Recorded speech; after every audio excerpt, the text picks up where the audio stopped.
In the feature segment today, we go to Purvis, Mississippi to visit a couple honored for their commitment to conservation. Orby and Brenda Wright were honored in January with the Outstanding Wildlife Conservationist Award by the Mississippi Association of Conservation Districts. Some find it hard to believe that fire is one of the tools that the Wrights use on their property.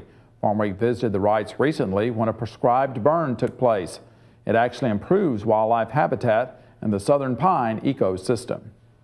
We like the longleaf ecosystem, and we've been in several programs that help us with that also, to promote the gopher tortoise, and it's great for fox squirrels and quail and turkey and deer. Orby Wright and his wife Brenda bought the land in 1988 that would eventually become Quail Hollow Ranch. You wouldn't know it today, but the Wrights say the land was pretty well cut over and needed reforestation. The Wrights sought out public and private forestry expertise and developed a plan to restore the property. 14 years later, in 2002, they were the Mississippi Forestry Association's Outstanding Tree Farmers of the Year. The next year, they were the Southern Region Tree Farmers of the Year. In January 2010, they received the Wildlife Conservationist Award from the Mississippi Association of Conservation Districts. The Wrights love the outdoors so much, they burn it. It's important to remember that for hundreds of years, fire has been a part of the pine ecosystem in the southeast. It helped to control underbrush. It helped to promote native grasses and native forbs that are important for wildlife species, and also helped to reduce wildfire risk. If you look in the western part of the United States these days, in California and Montana and those type areas, you see that we're always having wildfires. And the primary reason is because we've taken fire out of the equation. Rush Walsh is the president of the Mississippi Prescribed Fire Council and the chairman of the Lamar County Soil and Water Conservation District. Walsh says the southern pine forest and its wildlife are adapted to fire. As long as the fire stays out of the treetops, southern pines can take the heat. The fire also clears out the understory, creating anew the habitat that the animals of the southern pine ecosystem need.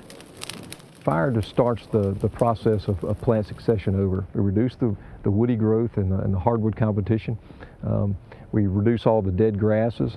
So right after a burn for the summer, several summers after the burn, we have all of these lush plants coming back, all these native grasses and all of these broadleaf weeds that are going to provide food sources and cover. The proper use of fire in pine timber and wildlife management is called prescribed burning. As the name implies, it's not done indiscriminately. It's planned for the given area to be burned. A person certified in prescribed burning creates the prescription. The certified prescribed burn managers have gone through the burning short course in Mississippi. And they learn about weather patterns, they learn about firing techniques, they learn about fuel loads and fuel conditions and right burning conditions. They know all of the pieces to the puzzle of prescribed burning. To legally conduct a prescribed burn in Mississippi, you must have a notarized burn plan for the site. A certified prescribed burn manager must be on site during the burn. You must secure a burn permit from the Mississippi Forestry Commission on the day of the prescribed burn. There are advantages to following the law. By using a certified prescribed burn manager, you have an experienced person who knows how to conduct a prescribed burn where it won't get out of control. Following the law also gives you legal protection. If you have followed the letter of the law, which means you had your burn plan, burn manager on site, got a burn permit, then if a fire gets out and causes damage to a neighboring property, then they have to prove negligence, that you were negligent on your part. And if you followed all those steps, it's going to be very hard for them to prove that negligence. The Wrights conduct prescribed burns every year, but they do not burn every acre every year.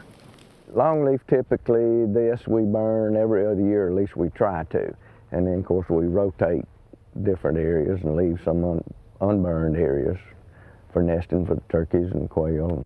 As fires move through here, they're not just going to be in that stand and get burned up. They're going to move out, but they've got cover to go to because we haven't burned all of the property at one time. They've got cover to move to. So wildlife are very resistant to prescribed fire and also very adapted. Just as I went up the house a while ago, is bringing the water back, there was 4 fox squirrels in the front yard. Just, you have geese in the back, and I saw 2 big turkeys walk across the yard this morning, and that's just something that not everybody, you just can't have without working at it. Prescribed burning is not done simply by getting on the upwind side of a track and allowing the fire to sweep across the entire track at one time. Torches are used to set fire to small strips, working from the downwind edge of the track to the upwind side. This keeps the fire manageable, out of the treetops, and it's much less likely to jump the fire lanes. Smoke is one of the biggest concerns in prescribed burning. Weather conditions must allow it to rise into the sky. Smoke that stays on the ground could create dangerous driving conditions on nearby roads. The biggest factor that we face with burning today is smoking in highways and residential neighborhoods, and that's where that burn permit really comes in and says, hey, smoke is allowed to disperse well today. Gary Blair, South Area Vice President with the Mississippi Association of Conservation Districts, says the Wrights were deserving of the MACD's Wildlife Conservationist of the Year award. They're involved in reestablishing the gopher tortoise on their property. Blair says the Wrights have also assisted the Lamar County Soil and Water Conservation District by hosting education events for landowners and youth. The property has been a training site for the MACD-sponsored Envirothon competition. A lot of our programs now are geared toward education.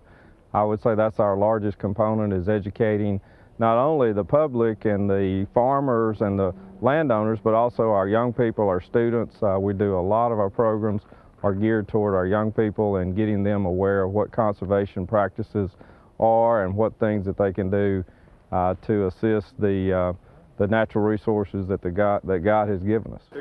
Using poplar lumber salvaged after Hurricane Katrina swept through their property, the Wrights have built a creekside pavilion. That's something that we wanted to do, and it gives us an opportunity to have a place so that we can have the school kids come in, and we have field days down here and things like that. It's just it's an ideal spot rather than in a more residential kind of setting.